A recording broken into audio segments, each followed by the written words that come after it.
Good morning, Antique and Garden Showcase friends. Glad to have you back. I'm Mark, and today we're going to take a look at a few things around the yard getting ready for fall. And it kind of threw me into this with this crazy storm we had the other day. So I thought, well, might as well take advantage of that. I've got a lot of stuff to clean up, so I might as well get other things cleaned up as well. So I want to kind of show you what happened with that storm, and I think I figured out the path that it kind of took. It looked like straight line winds to me. So here we go. We'll take a look at that, and then I'll show you the other things I'm doing today. So apparently what happened, it looks like the storm came through and we had straight line winds that were going this direction, okay? They took out the two pots that were on the wall right here. I've since I had this Gerber daisy in another pot, and I thought, well, I'm just gonna fill in the space. It kind of mangled the heart's flame out there a little bit, and I may end up taking it out, getting that ready for some fall chrysanthemums too. But I'm also going to take all this stuff down today. I cleaned the lower end up as well. But with the storm, it started here, and then it progressed on over. It knocked this planter back into this little bed right here. So this was laying back into this, and you can see where it kind of indented back there. And then it went this way, and then it took out that large branch that's down there that I'm going to clean up today as well. So that seems to be the path. It seems to be a very straight path of things that got hit here. Other things seem to be pretty fine, so not seeing any other issues. But first, what I'm going to do is all those planters that were on the wall, they all had the little pot feet underneath of them, and I've got a wash tub set up out here and garden hose, and I always clean everything that I have before storing it for fall and winter. And I've got those little terracotta pot feet in here. I just use a solution, very mild bleach, and then I use like an antibacterial soap, let them soak, just kind of brush those off, and then I'll put them out here. The driveway is a great place to just let things dry in the sun, so I'll let them sun dry, and then I just take them on in and store them for the winter time. But that's the first of the projects. And then next I'm going to show you early on how I take care of the caladiums, because the two caladiums that were on the wall back here, I went ahead and took those down because they're really tired. But let's go look at those two. I'll take you back to the ugly area here. Go through the garden gate. I've got these back here. What I'll do is I'll probably just snip off the pretty leaves and put them in a vase. But this one, you notice it's just kind of all smacked down. They look horrible. So these are ready to go into storage. I'm going to actually snip off all those leaves, dig up those bulbs, and I'll show you my drying procedure there. So if you want to do this, you'll be prepared too. So I found this vase. I think I'll take this small vase and snip off a few of these better leaves that are in here. There are some pretty ones still left on this plant, even though it's looking a little smashed from the wind and everything. But before I store the bulbs, I'm going to take the leaves off. You always do that anyway. And it's kind of a shame not to get the good out of the last leaves of the season. So I'm going to snip some of those, and I'll make a nice little caladium leaf arrangement out of the Tickle Me Pink caladiums that are left. So it seemed like a bit of a shame to just waste those leaves and make a pretty arrangement in the vase. But, you know, take it up to the kitchen table when it's lunchtime or something. That'll be really pretty. But, you know, try to get the best out of everything that you can. Okay, so the first step, after I get the leaves removed, you can see that I don't take those all the way down. I leave maybe 3 to 4 inches on there. That way they have, you know, if they're still storing a little energy from those leaves, they can dry out. That can be pulled into that bulb. It's almost like you don't cut your pumpkin stems off too short. Kind of think of it that way. So when I'm drying these for the fall, I always leave a little bit more on, and then later we can take that off. But the first step is to get the bulbs out of the pot. So I'm going to take all my squirrel guard skewers, what's left of them, out of here, and then I'll take the drip system pieces out, and then we'll remove these bulbs, and I'll show you how I dry those on some little drying trays that I've made from nursery trays. So give me just a second. I'm going to get the bulbs out of the pot. So I've mentioned this in previous videos, but I use these recycled containers from my garden center nursery, and I take plant tags and I put on there Proven winners, Caladium, Tickle Me Pink, which is what these two pots are. And I take this tray and then I just take some regular old wax paper, and then I line this tray with wax paper. I'll dig the bulbs out, separate them, and just lay them out in this tray to dry. And I'll show you that step in just a bit. The thing to remember on these, the caladiums are irritant to some people's skin. I've not found that to be an issue with me so far, and I've kind of got a weird autoimmune system anyway, but I've never had any trouble with caladiums, but keep that in mind, they may affect you. So if you are going to do this and you don't know whether it's going to bother you or not, approach it with gloves, that's for sure. The remainder of the leaves, I went ahead and I just put those. I've got my kangaroo pop-up bag out here today. A lot of things are going to the compost pile later on, so I'm getting things ready right now. It's a little too wet to get there right now. The grass is wet and full of dew this morning, so just make a mess trying to get down there. So next step, I'm going to put the wax paper in this, and then I'll show you how I lay those out to dry. So the next step is one I almost forgot. I always put the pot over into a wheelbarrow so I can just dump it out, dump the dirt out, and separate the bulbs. It makes it so much easier to do this. Then when I'm done, I can take that dirt to some spot I want to recycle it in. Moves it real easy.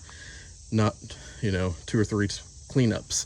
I'm not one that's big on, having to do double, triple, and quadruple work. So put the pot over in a wheelbarrow, makes it so much easier. Just dump it out, and then you can separate the bulbs. I'll show you what that looks like.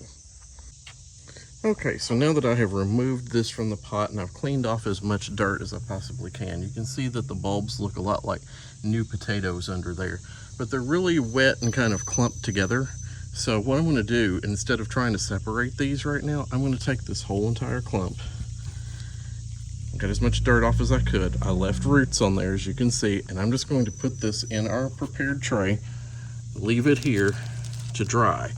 And then after a couple of weeks, I'll come back, separate those bulbs out into as many bulbs as I can, and I'll kind of evaluate whether those are dry enough to go ahead and snip these stems back and trim off the roots at that point. But I have plant tags that I made that I put in the pots so I can remember which varieties and where. So I washed that off and I just put the plant tags in the same container with those. That way everything is kept together. I know where it's at next year. So when I say, okay, I want to put this bed in Tickle Me Pinks, I can go right to this tray, pull these, and have this ready. So kind of a neat little system, and I'm going to do the same thing with the other pot over here and get that one ready to dry as well. So I got the second clump out, and it was much bigger than the first one. So I've got 2 in this tray. Typically all my Tickle Me Pinks fit in here, but these 2 will become more than likely 4, maybe even 5 plants next year. And then out here in the kitchen garden, which I'm not that far away from, I have 2 more sets of Tickle Me Pink that I'll be digging up out of the ground. I've got this clump right here on that side of the spruce and one over there. And then I've got a Blushing Bride here in the front, which is looking a little pale. It looks like it's almost ready to come out anyway too. But yeah, preparation, saving these things, it actually saves you in the long run. And you get a ton of pretty plants next year. So if I want to put pink around the formal garden, I've got enough plants to do that. Or if I want to fill this corner back here, with some caladiums next year, I could do that. So it's really good. I don't propagate these for sale because that is illegal, but I did buy the original 2 plants. The original 2 plants are now probably 2, 4, 6, probably 8 plants, 8, maybe 10 plants by next year. So I'll take these inside. I've got a grow light shelf, and I just lay these on the grow light shelf, let them set for about 2 weeks, 10 days to 2 weeks. And then what I'll do is I'll get back in there and I'll do another separation. I'll get more of the dried dirt off. I'll pull the bulbs to where they're individual bulbs, and then I'll lay them out on the tray a little bit better. I'll put a new sheet of wax paper in there, or maybe even parchment paper. So I'm going to go ahead and get these pots cleaned up. They're going to be put away for the winter time. Got the drip tubes out of there. I'll probably rinse those and store those. I can usually get a couple of good years out of my drip tubes here. And then any of the skewers that I use for the to keep my little pests out of there, if they're not rotten, I reuse those again for the fall plantings. So I found a handful of good ones in there, so those will be reused as well. And then the rest of it goes to compost. So that's the Caladium project, and I do this for every single one that I have. So my next ones are probably going to be these in the corner down here. I've got this pot that's looking pretty fried down here. It's what was going to be the sunflower bed that never happened, but it's pretty much toast. These were Candyland, and I want to try to keep those because it's kind of a pretty color. So I'll probably be removing those today as well. They'll get their own tray too. So just a lot of little end of the year preparations going on around here. And you know what? I'm ready. Most summers I'm not ready. I like to see it stay as long as possible. And this driveway island, am I going to tear this apart? No. In fact, it weathered that storm really well the other day, and the butterflies are just loving it. I mean, there's butterflies around here. I mean, you can see one right here, right now. Ah, flew away before I got to him. But yeah, it's like a garden in motion all the time with butterflies and things on it. So really pretty space. Oh yeah, and side note, I forgot to mention some of these patches, the zoysia that I've killed out. I was sitting here after I took all this out of the planters, and I thought, where am I going to reuse this dirt? Ha, brilliant idea. I'm going to fill this with the grass seed, mix it all up. I'm going to use this, maybe put a little bit of some fertilize amendment in there, some of the garden tone or plant tone or something, just to give the soil a little bit of a boost. And I'm going to fill in those spots with the grass seed after I get them cleaned out, all down through here. Make good use of this, that way I don't have to go out and buy more soil for grass seed starter. Haha, recycle, reuse. So I have all the plant feed out here drying, and these were all the ones that were on the wall. And the weird thing was, the day that the storm hit, none of these were broken at all. They weren't even removed from the wall. It's almost like the planters were picked up and thrown off the wall by the wind. And these were still sitting perfectly in place, which I'm glad. I still have all my plant feed.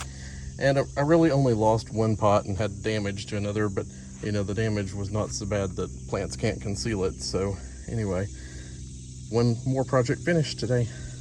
And after 2 straight days of working around here, the wind-ravaged wall has been kind of taken apart, cleaned up, and it really looks a lot better. In fact, I took a lot of the vine in here out. I can't even think. Dichondra silver falls out of there. I just cut it back really harshly. It was looking pretty rough too, but it's actually starting to come back out. And these little guys are actually showing up and doing their thing now, so I may hang on to those caladiums. I was really going to get rid of them.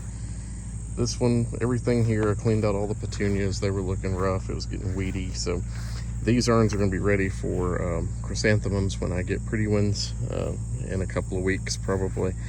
And it's just, a little fall pre-cleaning, which never hurts anything. So looks a little better if it just hadn't torn this up so bad. But this will probably be the next thing, because I will put in a pretty chrysanthemum here too. But it really kind of smashed down this one side, and if you look at it from this angle, it doesn't look too bad.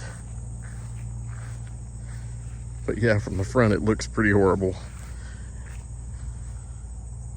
Well everyone, thank you again for watching Antique and Garden Showcase, and I hope you saw something here you liked today.